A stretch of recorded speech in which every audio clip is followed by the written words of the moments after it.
My drug addict.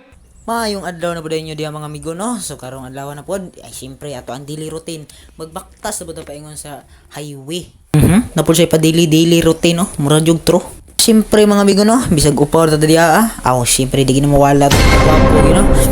Naapo kay pagapiningan kami. Kunya drain da pita mga amigo. Ay syempre manghit sa batas ng classmate. Syempre wala lain si Libby na siya.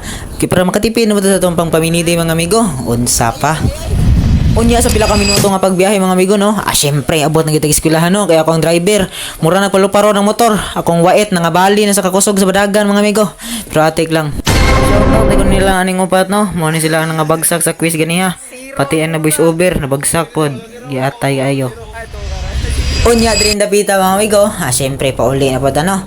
Human naman na tong klase. Ug sa mga nangutana og nang hits ba ko or nagbao-bao ba ko. Amo na tay daghang pangutana pa. Mang hits gina porminti. Kay tipid biyata sa kuan. Sa tong pangpamiliti. Tipid sa pamiliti pero dako kay kaon. Giatay man. Unya mga amigo sa mga wala pa ka pa-shoutout dia sa tuwang mga vlog migo no. Comment mo dia sa tong comment section kung gusto mo pa-shoutout. Ug sa mga wala pa ka-follow dia sa tong pag-vlog follow na mo. Unsa may gihulat ninyo? Pahapak mo. Bitaw atik ra ta mga amigo ha. Og ayaw po magalimot mga amigo ha. Pag-like og comment og share dia sa tong mga video mga amigo. May na lang mo taas-taas ni gamay atong followers niya budagan atong mo support sa tuwa mga amigo ba? Syempre. Unya mga amigo, diri na lang tataman mga amigo no. Atang-atangin na lang po ninyo akong part 3 sa tuwang daily vlog mga amigo. Unya mga amigo, hasta la vista, baby.